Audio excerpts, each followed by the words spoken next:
저는 어제 우리 영적인 저희 어머니 모교회 사모님께서 올해 86세인데 미국에서 전화가 왔습니다. 우리 사모님은 전화 오면 보통 30분 또 1시간, 좀 길면 1시간 반 인터넷 전화기 때문에 국내 전화 그 비용하고 같기 때문에 우리 사모님께서 박 목사 말고는 내 하고 싶은 말을 누구한테 하겠는가 하면서 그 마음에 있는 이야기를 두세 달에 한 번씩은 저한테 해 주십니다.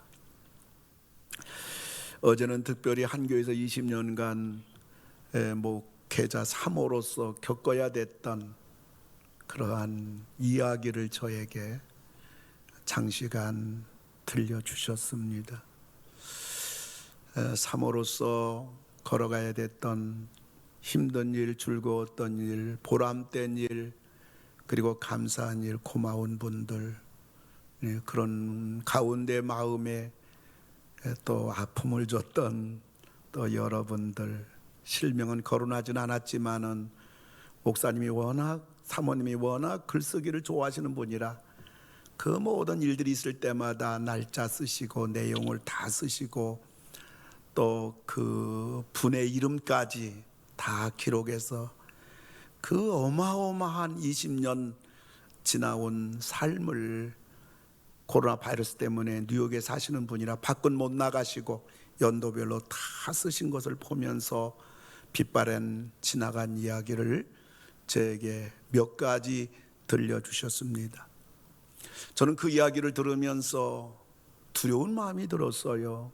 그것은 이 땅에 살아가면서 내가 살아온 생이 마태복음 25장에 보면 하나님 백보자 심판 앞에서 또 계시록에 보면 행위의 책이 있다 하는데 그 모든 것이 다 기록됐을 텐데 그날은 다 드러날 텐데 그 사모님이 지나간 날 말씀할 때 막 고마운 분들 또 아픔을 준 분들 다 잊어버렸지요.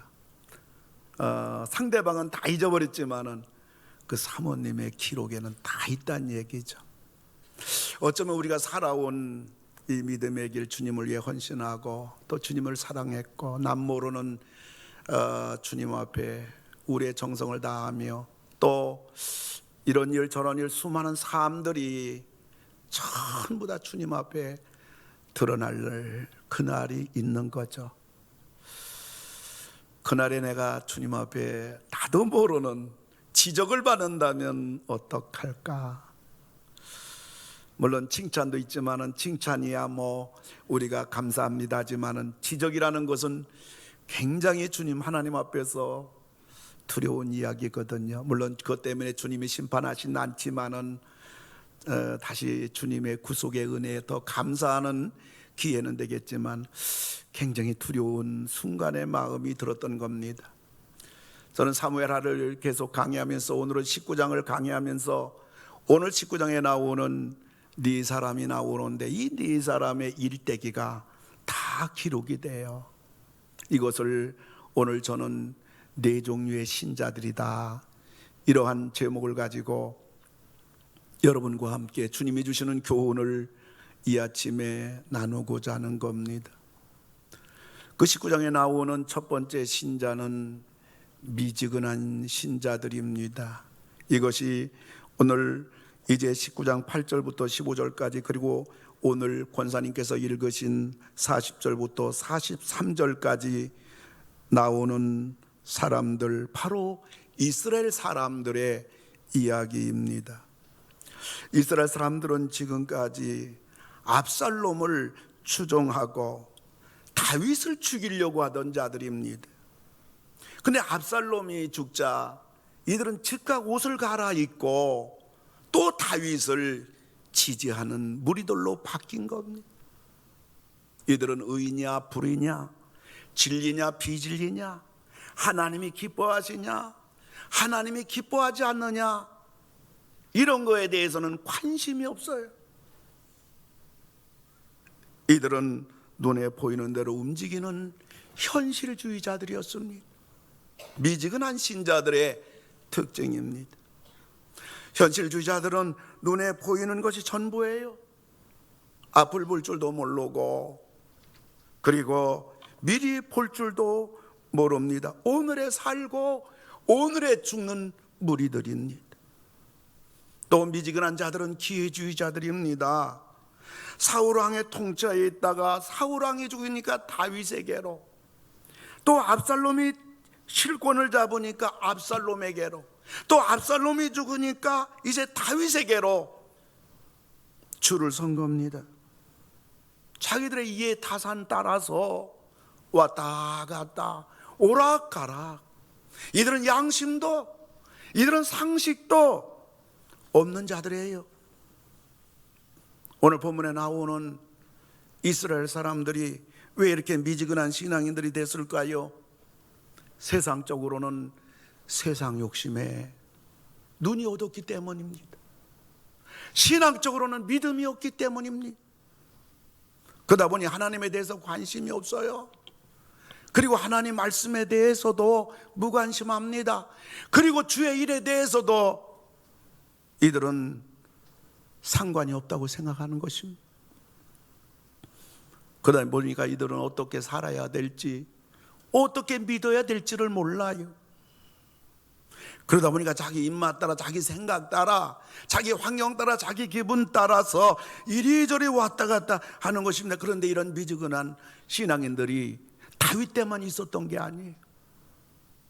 엘리야 시대 때도 있었어요. 그래서 열왕기상 18장 21절을 보게 되면, 엘리야가 모든 백성에게 가까이 나아가 이르되 너희가 어느 때까지 둘 사이에서 머뭇머뭇하려느냐. 여호와가 만일 하나님이면 그를 따르고 바알이 만일 하나님이면 그를 따를지니라. 아멘. 아멘. 근데 예수님께서는 이런 미지근한 신자들이 세상 끝날까지 존재할 거라는 거예요. 그래서 계시록 3장 16절을 보게 되면요, 내가 이같이 미지근하여 뜨겁지도 아니하고 차지도 아니하니 내 입에서 너를 토하여 버리리라. 아멘. 아멘. 사람에게 버림받아도 얼마나 불행해요. 얼마나 비참해요. 그래서 예수님께서 내 입에서 너를 토하여 내찌리라. 여러분, 토한다는 게 뭐예요? 그는 그 음식물과 내가 결코 하나가 될 수 없다는 반응 아니에요? 그냥 토하는 거죠. 우리 예수님께서 내 입에서 너를 토하여 내치린다는 것은 나는 너와 하나가 될 수 없다. 여러분, 우리가 무슨 일이 있어도요, 예수님이 나와 함께 하시면 다 되는 거예요. 승리하는 거예요. 예수 내 편이 되어주시면 되는 거예요. 근데 예수님께서 토해내버리겠다. 예수님께서 소망이 없지요. 여러분, 우리 예수님께서 그래요. 나는 죄인과 세리의 친구라. 사실 죄인과 세리는 다 버림받은 자거든요. 근데 우리 예수님께서는 세리와 죄인들 어떤 자라도 나에게 오고 나를 믿고 나를 바라보게 된다면 다 내 친구다. 근데 유독 예수님께서 이 신앙이 미지근한 자들에 대해서는 우리 주님께서 토하여 내버리리라. 유일하게.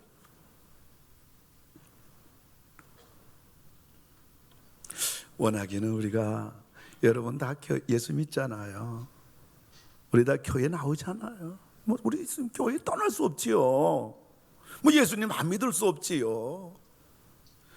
어차피 우리가 교회 다니고 예수님 믿을 바에는 여러분 예수님 앞에 미지근한 신앙인 되지 말고 여러분 불같이 뜨거운 신앙인 되기 주의 이름 축원합니다. 오늘 이 어려운 때도 여러분 주일날 교회 나와서 여러분 예배를 드리고 또 가정에서 자녀들과 함께 영상으로 예배를 드린다는 거, 이게 뭐 뜨거운 신앙이니까 되는 거 아니겠어요? 뜨거운 신앙인 된다는 거 어렵지 않단 말이에요. 여러분이 성경도 읽으시고 여러분 주일도 지키시고 여러분 주를 위해서 할 수 있으면 봉사도 하시고 여러분들이 꾸준하게 하는 그 자체가 바로 살아있는 신앙이고 뜨거운 신앙 아니겠습니까? 오늘 사무엘하 19장에서는 우리에게 첫 번째 이 미지근한 신앙인들, 이 무리들을 우리에게 이런 신자들을 말해주고 있고요. 뿐만 아니라 오늘 19장에 또 하나의 신앙이 나옵니다. 그것은 바로 하나님을 대적하는 그러한 신자를 우리에게 보여주고 있습니다. 16절부터 23절까지인데요. 바로 시므이라는 그런 사람입니다. 다윗이 아들 압살롬의 반역으로 도망을 가는데 이 사람의 입으로는 할 수 없는 저주의 말을 다윗에게 하는 겁니다. 다윗이 비록 피난은 가고 있지만은 그도 왕이거든요.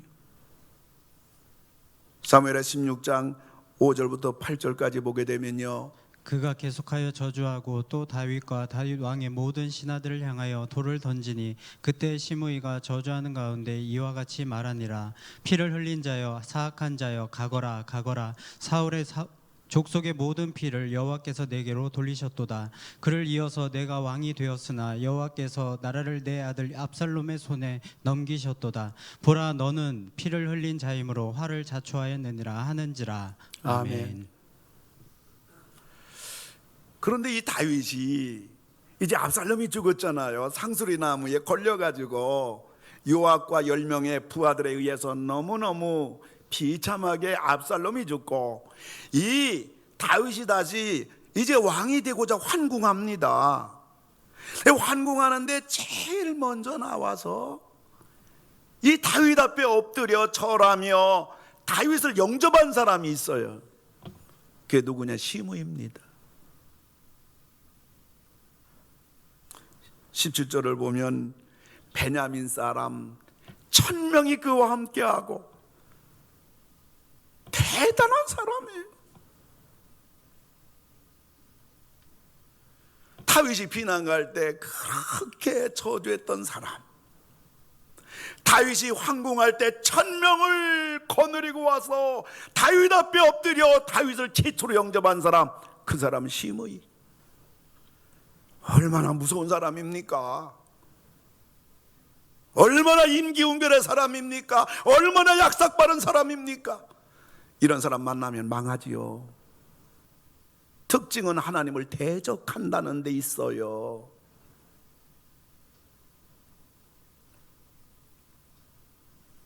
그런데 이런 시므이를 지금 다윗이 어떻게 대해주나요? 자, 다윗이 도망갈 때 시므이가 이렇게 저주하니까 옆에 그 장군 있잖아, 요압이라든가 아비새, 이때 대단한 장군들이 다윗에게 말합니다. 왕이여, 가서 한 칼에 저자를 죽이겠나이다. 그늘이지 마. 내가 아들한테 이렇게 피난 가는 내 모습인데 뭐 저 사람이 저렇게 나에게 저주한다고 해서 죽일 거 있겠나? 하나님이 나를 불쌍히 여기시리라. 여러분, 인생 살아가면서 애매하게 어려움 당하고 또 남모르는 외로운 고통이 있고 눈물이 있을 때 있잖아요. 또 나에게 상처를 주고 아픔이 있을 때 정말 도저히 참을 수 없는 그런 상황일 때 여러분들이 주님을 바라보고, 주님 나를 불쌍히 여기소서, 내가 너무 비참합니다, 내가 이렇게 모함 당합니다, 주님 저를 좀 알아주세요, 저를 좀 붙잡아 주세요 하고 여러분이 그 상황 속에서 여러분이 주님 바라보고 주님 의지할 때 주님이 내 편이 되어 주셔야 가서 멱살 잡으면 다 끝나는 겁니다. 그래서 다윗이 도망갈 때도 피난 갈 때도 그 시므이를 용서했거든요. 그러니까 지금 다시 환궁하면서 시므이가 와서 엎드리니까 옆에는 그 장군들이 또 그러는 겁니다. 저자가 왕을 저주한 자인데 당장 죽입시다. 근데 다윗의 입에서 이 말이 나와요. 그것이 23절인데요. 왕이 시므이에게 이르되 내가 죽지 아니하리라. 아멘. 다윗이 안 죽겠다는 거예요. 다윗이 왜 이 시므이를 죽이지 않을까? 지금 시므이 옆에는 몇 명 있다고요? 1000명 있다고요. 죽일 수가 있어요. 그런데 이 시므이를 죽이게 되면 그 딸은 1000명 또 가만히 있지 않아요. 시끄러울 필요 없는 거예요. 그리고 다윗이 왕궁에 가서 나라가 안정되면요, 시므이 한 놈 죽이는 거 아무것도 아니에요. 여러분, 시기가 중요해요. 때가 중요해요.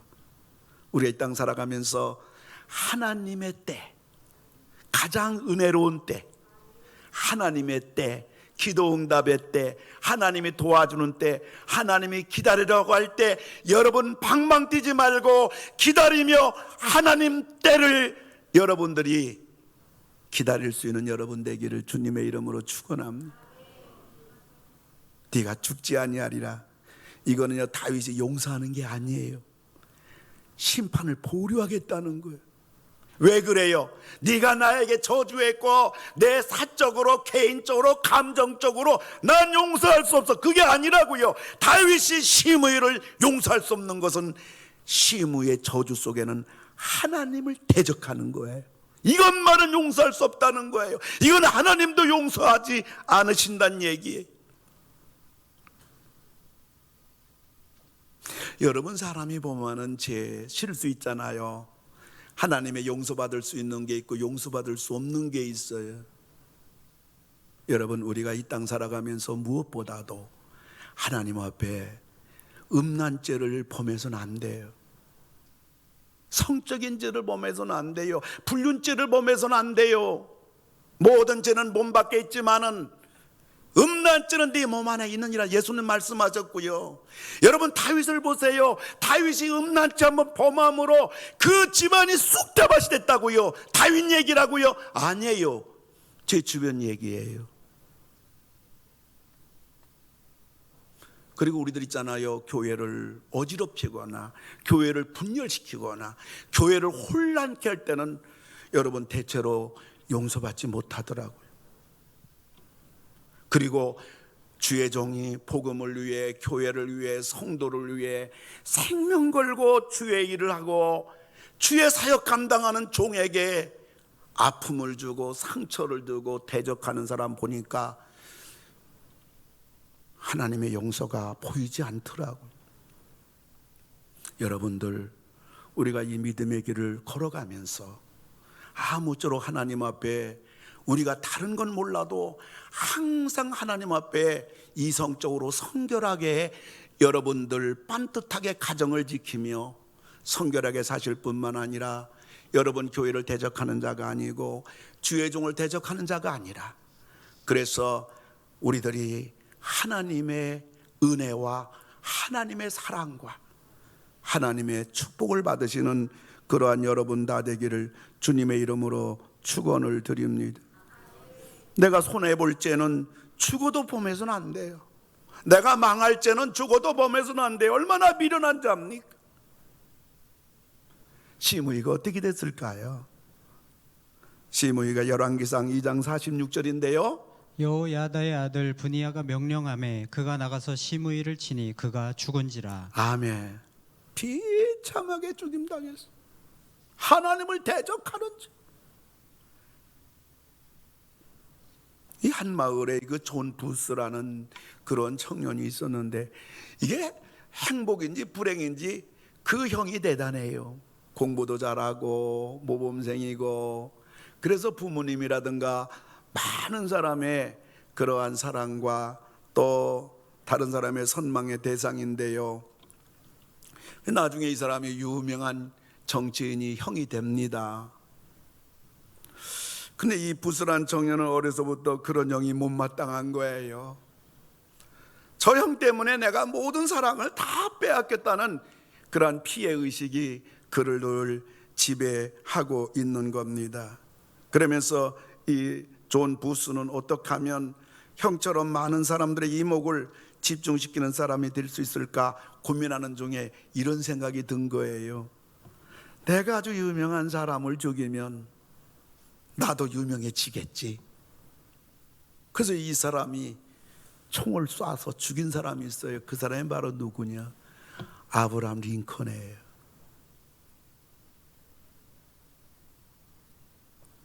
주저없이 링컨 대통령을 향하여 방아쇠 당겼습니다.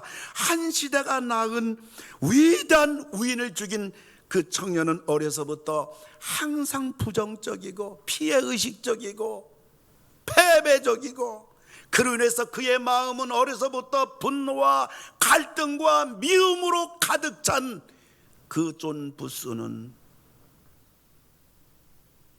아브라함 링컨을 죽인 역사적인, 그것이 아브라함 링컨에게 방아쇠 당긴 게 아니에요. 자기에게 당긴 겁니다. 온 인류를 향하여 당긴 것입니다. 우리는 안 믿는 사람이 아니라 예수를 믿는 사람, 우리는 하나님의 자녀로서 이 땅에 살아갈 때에 아무쪼록 하나님을 대적하는 자가 되어서 망하는 자가 아니라 하나님을 잘 섬기는 자가 되어 하나님의 사랑받고 망하는 자가 아니라, 여러분 날마다 사무엘 상하에 보면 사울의 집은 계속 약해지고 망해져 가고, 다윗의 집안은 계속 흥하였더라. 여러분, 사울의 집안이 아니라 여러분과 여러분 자녀들 계속 가면서 다윗 집안처럼 하나님을 잘 섬김으로 계속 흥하는 우리 21세기 모든 가족들 다 되기를 주님의 이름으로 축원합니다. 이렇게 오늘 사무엘의 19장에서는 미지근한 신앙인, 그리고 하나님을 대적하는 신자, 그러면서 세 번째 19장에서는 고난을 당하는 신실한 신자를 또 우리에게 소개해 주고 있습니다. 24절부터 30절까지인데요, 무비보셋 이야기입니다. 무비보셋은 누굽니까? 사울왕의 아들 요나단, 요나단의 아들이 바로 무비보셋입니다. 사울왕이 의해서 이 다윗이 계속 피난살이 하잖아요. 근데 이 사울왕의 아들 요나단이 이 다윗을 보호합니다. 다윗을 지켜줍니다. 그리고 이 요나단과 다윗이 이야기합니다. 요나단은 왕자인데 그럼에도 불구하고 도망다니는 다윗에게, 다윗이여, 이 나라는 우리 아버지 사울왕에 이어 내가 왕이 될 것이 아니고 하나님께서 당신을 반드시 왕으로 세우리이다. 당신이 왕이 되거들랑 나와 우리 집을 좀 보살펴 주기 바랍니다. 참 요나단도 대단한 사람이지요. 약속합니다. 드디어 사울왕이 죽어요. 드디어 요나단이 죽어요. 근데 다윗이 왕이 됩니다. 다윗이 왕이 되자 제일 먼저 다윗이 한 일이 무엇일까요? 여러분 9장 1절을 보게 되면요, 다윗이 이르되 사울의 집에 아직도 남은 사람이 있느냐? 내가 요나단으로 말미암아 그 사람에게 은총을 베풀리라. 아멘. 다윗이 요나단의 집안의 자손을 찾아보니까 아들 하나가 있어요. 무비보셋. 근데 무비보셋을 만나보니까 두 다리가 절어요. 여러분, 사람이 다리 하나가 불편하면 굉장히 삶에 많은 죄악을 받습니다만은 두 다리가 절게 되면 이것은요, 혼자 못 움직입니다. 땅바닥에 껴야 돼요. 그거 만나보니까 요나단의 아들 하나를 찾았는데 무비보셋인데 두 다리를 절어버리는 아주 중증장애야.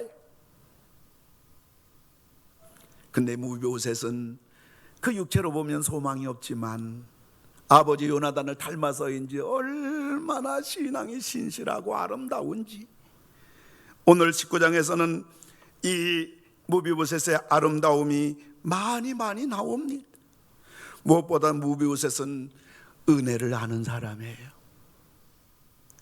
여러분, 이 다윗이 무비보셋을 찾아가지고 다윗을 왕자처럼 왕의 식탁에서 같이 식사할 뿐만 아니라 다윗은 이 무비보셋에게 그 할아버지 사울왕의 그 모든 재산을 전부 다 주었어요. 그런데 무비보셋이 그 사랑을 입을 때 나도 왕의 후손이야. 다윗, 당신이 지금 왕이지만 당신은 우리 아버지 요나단 덕분에 지금까지 살아있는 거야. 이렇게 뻣뻣한 사람이 아니에요. 무비보셋이 이 사랑을 입으니까 다윗 앞에 뭐라고 고백합니까? 사무엘하 9장 8절 보니까요, 그가 절하여 이르되 이 종이 무엇이기에 왕께서 죽은 개 같은 나를 돌아보시나이까 하니라. 아멘. 아멘. 여러분, 성경에서 개는 가장 더럽고 천박한 짐승이에요. 그런데 무비보셋은 말하기를 나는 개가 아니라 죽은 개 같은 나를 왕이여 무엇이간데 나에게 이렇게 은혜를 베풀어 주십니까? 은혜를 아는 사람이에요. 은혜를 안다는 게 얼마나 귀합니까? 얼마나 소중합니까? 여러분, 우리는 모두 하나님의 은혜로 여기까지 온 줄로 믿습니다. 우린 모든 게 전부 다 하나님 은혜고, 지금도 하나님 은혜로 살아가고 있고, 앞으로도 하나님 은혜가 아니면 살아갈 수가 없습니다. 이 하나님의 은혜를 알고, 이 은혜에 감사하고, 이 은혜 때문에 우리가 신앙생활하는 거나 봉사하는 거나 우리가 주를 위해서 살아가는 모든 우리의 삶 자체가 하나님 은혜를 인하여 여러분 하시는 아름다운 그러한 신실한 믿음의 성도를 다 되기를 주의 이름으로 축원합니다. 은혜를 아는 사람, 무비보셋 뿐만 아니라 무비보셋은 믿음의 사람이었습니다. 무비보셋은 자기의 종인 시바가 다윗에게 거짓말로 모함합니다. 그 다윗이 피난 갈 때, 다윗이 지금 피난 가는 중인데, 무비보셋의 시종 시바가 와가지고 자기 주인 무비보셋을 모함합니다. 거짓말합니다. 다윗은 무비보셋에게 얼마나 은혜를 많이 베풀었는데, 너를 살려주고 왕자처럼 대우하고 네 할아버지 모든 재산 다 줬는데 시바, 무비보셋의 시종 시바가 와서 피난가는 다윗에게 거짓말하고 모함하니까 너무 화가 났어요. 그 순간에 다윗이 말합니다. 시바야, 네 주인 무비보셋에게 내가 준 제사를 네가 다 차지하라. 무비보셋은 이제 집에 있는데 말이에요. 시바가 나 몰래 다윗에게 찾아가서 뭘 했길래 와가지고 그러는 겁니다. 여보시오, 이 모든 재산 다윗이 다 나한테 줬습니다. 방 빼시오. 이걸 시바 자기 종이 얘기하는 겁니다. 정말 기가 막힌 일입니다. 억장이 무너지는 겁니다. 근데 보면요, 다윗의 믿음이 이런 상황 속에서도 전혀 다윗을 향한 믿음이 흔들리지 않아요. 사랑하는 성도 여러분, 우리가 이 땅 살아가면서 믿음 생활하면서 어떤 때는 내 뜻대로 되지 않고 마음이 아프고 기도 응답도 안 되는 것 같고 하나님이 나를 외면한 것 같고 나에게 고난이 좀처럼 사라지지 않는 외로움 속에 여러분이 있을지라도 우리가 할 일은 하나님을 믿는 겁니다. 하나님만 믿는 겁니다. 하나님만 붙잡는 겁니다. 여러분이 끝까지 하나님을 붙잡고 하나님을 믿고 시험 들지 않고 나에 깨지지 않고 끝까지 나갈 때 하나님이 해결해 주시고 도와주시는 것입니다. 길이 열리는 겁니다. 많은 사람이 시험 들잖아요. 많은 사람 나가자빠지잖아요. 믿음생활 포기하잖아요. 여러분들 믿음으로 이 억울하고 기가 막혔지만은 이 무비보셋은 다윗을 향한 믿음이 전혀 흔들리지 않아요. 그래서 무비보셋이 회복되는 겁니다. 해결되는 겁니다. 승리하는 겁니다. 뿐만 아니라 이 무비보셋은 은혜를 알 뿐만 아니라 믿음이 흔들리지 않을 뿐만 아니라 사랑의 사람이었어요. 여러분 보세요. 그 다윗이 피난 간다는 말을 듣고 무비보셋이 말합니다. 시바에게 말합니다. 여보게 나귀의 한 장을 치워주게. 왜 그래요? 지금 다윗이 도망간다는데 나도 따라가겠네.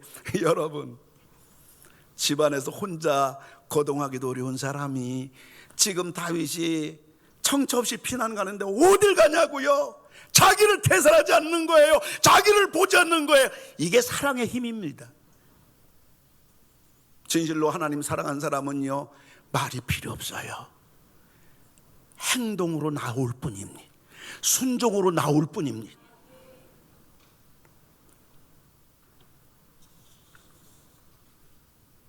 그러면서 무비보셋은 끝까지 충성합니다. 다윗이 아들 압살롬으로 인하여 떠난 후부터 무비보셋이 어떻게 해요? 지금 무비보셋은요, 너무너무 모든 재산을 전부 다 다윗이 이 시바의 거짓된 모함 듣고 내 재산 다 빼앗은 분이에요. 그런데도 불구하고 무비보셋은 어떻게 지냅니까?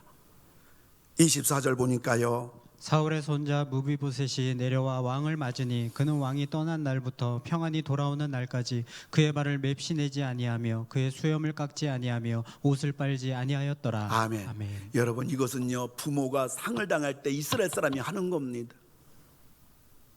다윗이 피난 간 때부터, 또 다윗으로부터 모든 재산을 다 빼앗겨서 종에게 다 옮겨진 이후에도 이 무비보셋은요, 우리 다윗이 피난 가는 그 고난을 보면서 내 부모 상을 당한 아픔을 가지고 그는 옷을 갈아입지 않고, 그는 먹는 것을 중단하고, 그는 부모상을 당한 그 애절한 아픔을 가지고 다윗이 돌아올 때까지 기다리는 그 무비보셋의 충성스러운 마음을 보게 됩니다. 우리들도 하나님을 향하여 믿음의 충성, 아멘. 우리들도 하나님 일에 대해서는 헌신의 충성, 아멘. 우리들도 하나님 말씀에 대해서는 순종의 충성을 여러분 감당한 여러분 되기를 주의 이름 축원합니다. 성경 우리에게 말하는 것입니다. 계시록 3장 10절 우리 다 같이 읽습니다. 네가 죽도록 충성하라. 그리하면 내가 생명의 관을 네게 주리라. 아멘. 고린도서 4장 2절입니다. 다 같이 읽습니다. 맡은 자들에 구할 것은 충성이니라. 할렐루야. 우리가 충성하다 보면 문제가 해결될 줄 믿습니다. 충성하는 중에 우리의 해결책이 다 열려질 줄로 믿습니다. 이 혼자 거동할 수 없는 그러한 환경과 육체와 그 고난, 남모르는 이 고난이 극심한 무비보셋이지만은 신실한 믿음의 사람, 어쩌면 우리 가운데 있을 수 있고요, 어쩌면 지금 상황 속에서 나에게 오늘 무비보셋과 같은 그러한 상황에 처한 분도 있겠습니다마는, 그럼에도 불구하고 여러분들이 하나님의 은혜를 잊지 마시고, 여러분이 주님 믿는 믿음 굳건히 잡으시고, 여러분들이 주님을 사랑하는 마음 계속 뜨겁게 간직하시고, 여러분들이 끝까지 주님을 위해 충성할 때 우리 주님께서 이 고비를 다 넘기게 해주시고 감당하게 해주시고 승리할 줄로 믿으시기 바랍니다. 마지막 네 번째는 우리가 다 부러워하는 신자입니다. 하나님의 풍성한 축복을 받은 신자. 31절부터 39절에요 바르실레 이야기입니다. 바르실레는 어떤 사람입니까? 사무엘하 17장 27절 보면 길르앗 사람 바르실레라고 했는데요, 이 길르앗이라는 것은 광활한 땅입니다. 너무너무 좋은 땅이기 때문에 호전족인 아람 족속이 이 길르앗 땅을 자주자주 공격하고 수확할 농산물을 뺏어가고 그럽니다. 그러므로 길르앗 사람 가운데 거부들은 늘 불안하기만 합니다. 그런데 다윗이 왕이 되면서 얼마나 하나님의 도우심으로 나라가 강성했는지, 이 길르앗 땅이 안전합니다. 길르앗 땅의 거부 바르실레는 그 은혜를 압니다. 다윗의 통치로 인해서 안전하게 행복하게 산다는 것을 이 바르실레는 알고 다윗 왕에게 늘 감사한 마음을 가지고 있는데, 어느 날 들리는 소식은 다윗이 아들 압살롬에 쫓겨서 도망가다가 이 바르실레가 사는 마하나임 지역에 왔다는 말 들어요. 근데 바르실레는 어떡합니까? 28절 29절인데요 침상과 대야와 질그릇과 밀과 보리와 밀가루와 볶은 곡식과 콩과 팥과 녹두와 꿀과 버터와 양과 치즈를 가져다가 다윗과 그와 함께한 백성에게 먹게 하였으니. 아멘. 여러분, 바르실레가 이 도망가는 다윗을 대접한다는 건 쉽지 않아요. 왜냐하면 지금 다윗은 도망갑니다. 앞으로 어떻게 될지 몰라요. 그러나 지금 득세하며 이 다윗을 죽이려고 추격하는 사람은 압살롬입니다. 여러분, 다윗은 석양에 지는 해와 같다. 압살롬은 동력에 떠오른 태양과 같다. 약삭 빠른 자들은 다윗보다도 압살롬 편에 설 겁니다. 그런데 바르실레는 달랐습니다. 비록 압살롬의 얘네가 죽을 망정, 이 바르실레는 의를 따르는 자입니다. 여러분, 아무리 어렵고 힘들어도 의를 따르기 바랍니다. 그리고요, 은혜를 아는 자입니다. 그리고 선을 행할 기회를 놓치지 않는 사람이에요. 바르실레는 온 정성 다해서 이 다윗과 그 일행을 접대합니다. 여기에 침상이라는 것은 담요를 말해요. 여기에 대야라는 것은 야외용 가마솥을 말합니다. 여기에 질그릇이라는 것은 밥그릇을 말합니다. 밀과 보리, 그리고 볶은 콩과 팥, 볶은 녹두, 꿀, 버터, 양과 치즈, 피난 가는 다윗이 미처 준비하지 못한 삶 속에 절대적으로 필요한 것들을 바르실레는 정신없이 쌓아가지고 있는 거 다 가지고 와서 다윗의 일행을 접대하는 걸 보게 됩니다. 선을 행할 기회를 놓치지 않는, 은혜에 보답하는 그러한 이 바르실레 뿐만 아니라 바르실레는 다른 사람을 헤아릴 줄 알아요. 29절을 보게 되면요, 백성이 들에서 시장하고 곤하고 목마르겠다 함이더라. 아멘. 여러분, 편한 사람은 세상 모든 사람이 다 편한 줄 알아요. 남의 눈물을 헤아릴 줄 몰라요. 배부른 사람은 다 배부른 줄 알아요. 남의 배고픈 걸 몰라요. 근데 바르실레는 그 어마어마한 갑부임에도 불구하고, 부자임에도 불구하고, 다윗과 또 저 추종자들이 얼마나 배고프고 허기지고 지쳤을까. 다른 사람을 헤아릴 줄 아는 부자 바르실레입니다. 뿐만 아니라 바르실레는 독불장군이 아니에요. 27절을 보니까요, 나하스의 아들 소바와 로데발 사람 암미엘의 아들 마길과. 네, 뭐예요? 여러분, 이 다윗과 일행을 접대하는데 이 바르실레 혼자 하지 않아요. 여기에 나오는 소바는 권세자거든요. 그리고 마길 사람 부자거든요. 바르실레는요, 소바와 권세자 소바와 부자 마길 같이 힘을 합해서 다윗과 그 일행을 접대합니다. 독불장군 아니에요. 혼자 하겠다는 사람 아니에요. 같이 할 줄 아는 사람, 같이 선을 행할 줄 아는 사람, 같이 주의 일을 할 수 있는 사람, 이게 독불장군보다 귀한 겁니다. 우리 21세기 모든 성도님들은 독불장군이 아니라 같이 손에 손을 잡고 주를 섬기고 교회를 섬기고 성도를 섬기고 하나님의 나라를 섬겨나가는 여러분 다 되기를 주의 이름으로 축원합니다. 그리고 바르실레는 자기의 부가 어디로부터 왔는지 하나님이 주신 부를 값지게 쓸 줄 아는 사람이었습니다. 여러분, 부자 되는 거 어려워요. 근데 부자답게 사는 건 더 어렵습니다. 바르실레는 허황된 욕심의 사람이 아니라 자족할 줄 아는 사람입니다. 다윗은 황궁에서 할 일도 많은 사람인데 바르실레를 찾아가는 거예요. 19장 33절입니다. 왕이 바르실레에게 이르되 너는 나와 함께 건너가자. 예루살렘에서 내가 너를 공궤하리라. 아멘. 이제 피난길에서 왕궁으로 다시 가는데요, 왕궁으로 가서 할 일도 많고요, 급하기만 한데 다윗은 가는 중에 바르실레를 찾아갑니다. 찾아가서 뭐라고 합니까? 같이 갑시다.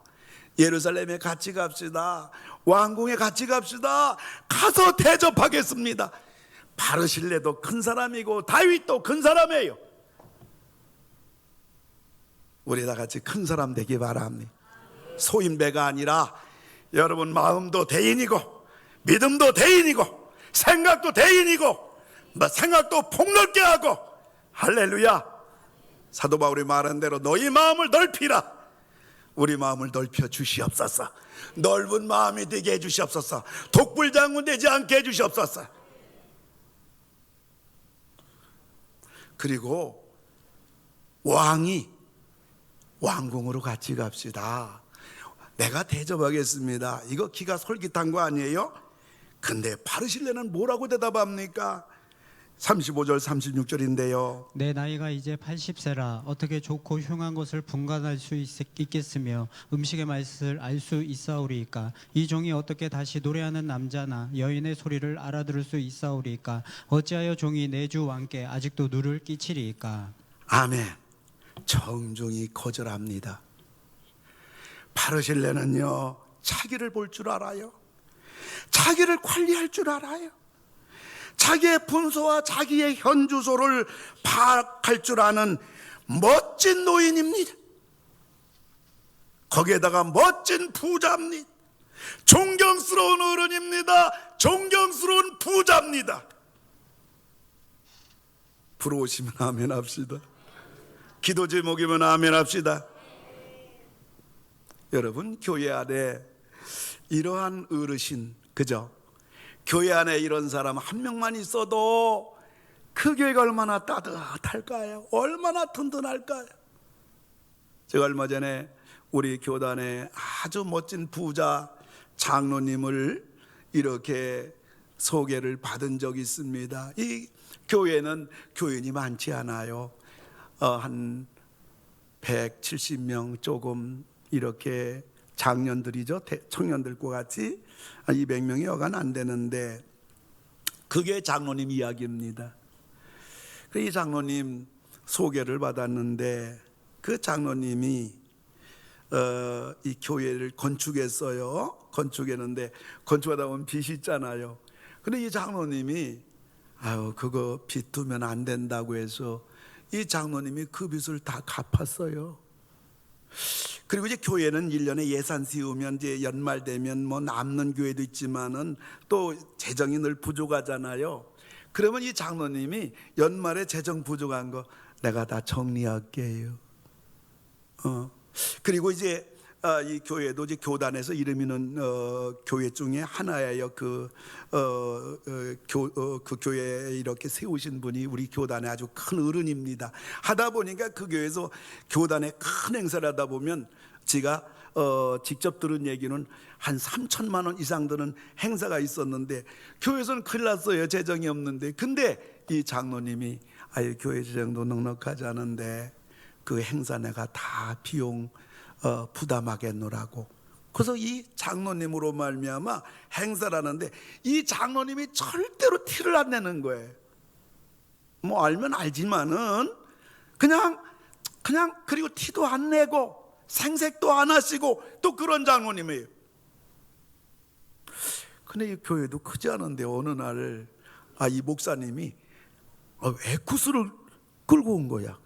아니 무슨 조그만 교회가 무슨 목사가 그냥 박 목사 우리 장로님이 사줬어 그러는 거예요.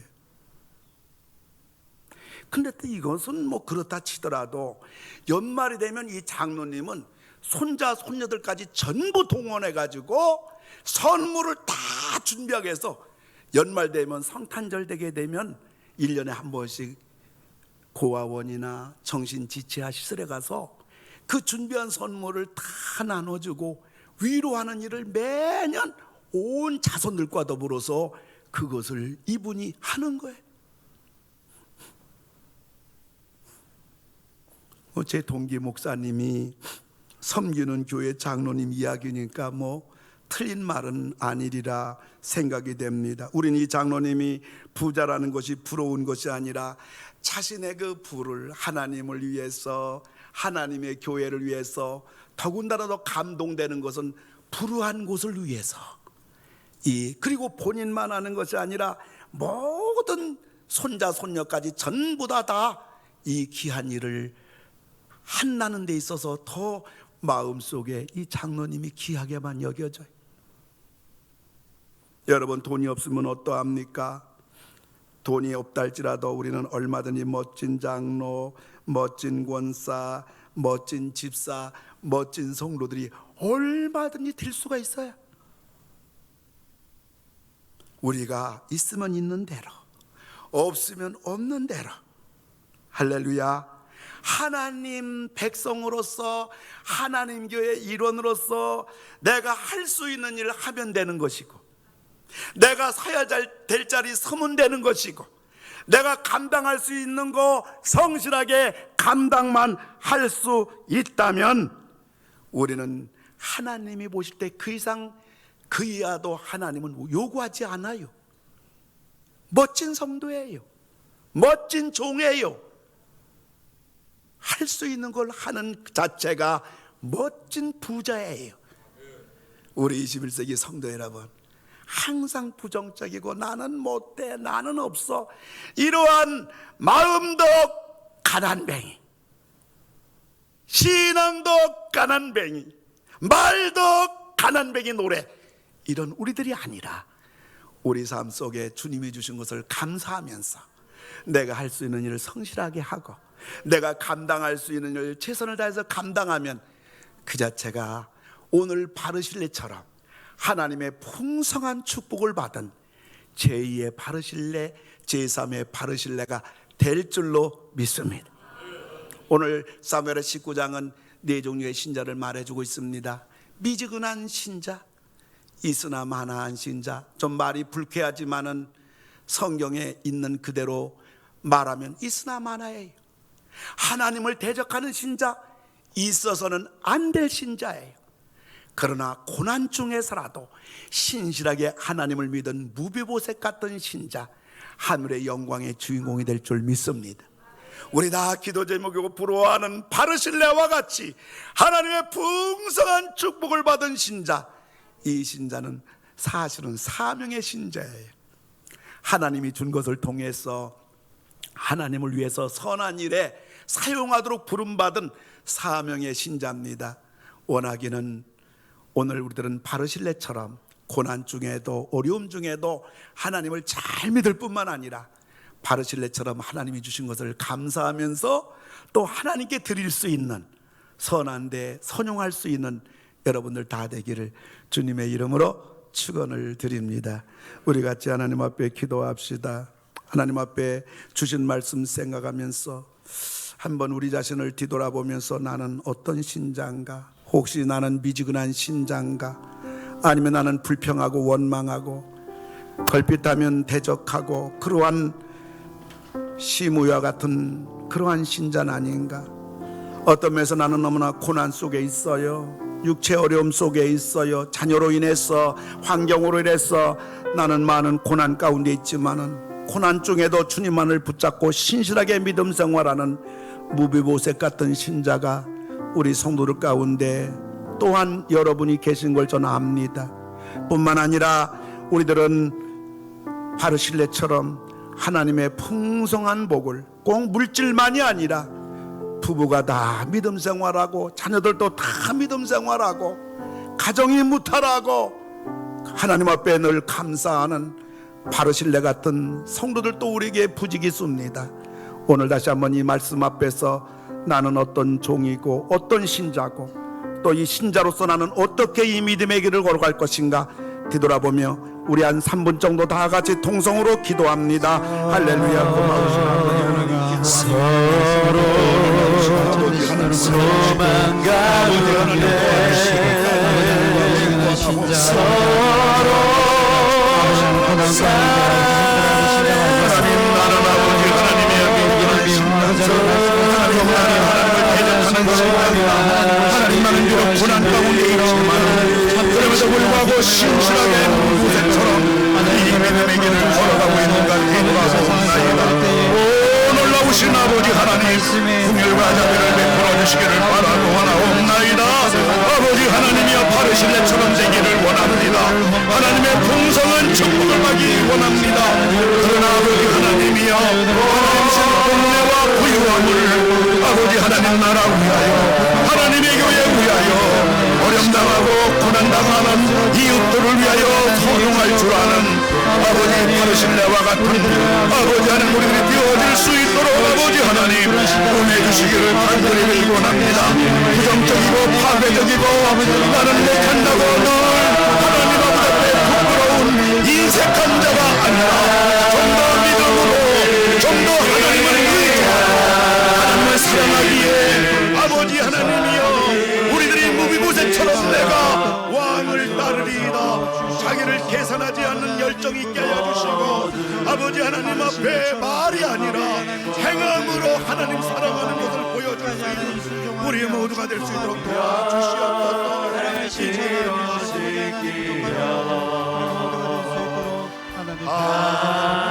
하나님 사랑 안에서 행복을 갖게 하소서. 서로 믿음 안에서 서로 소망 가운데 서로 믿음 안에서 서로 소망 가운데 손 들고 찬양합시다. 서로 사랑 안에서 손잡고 가는 길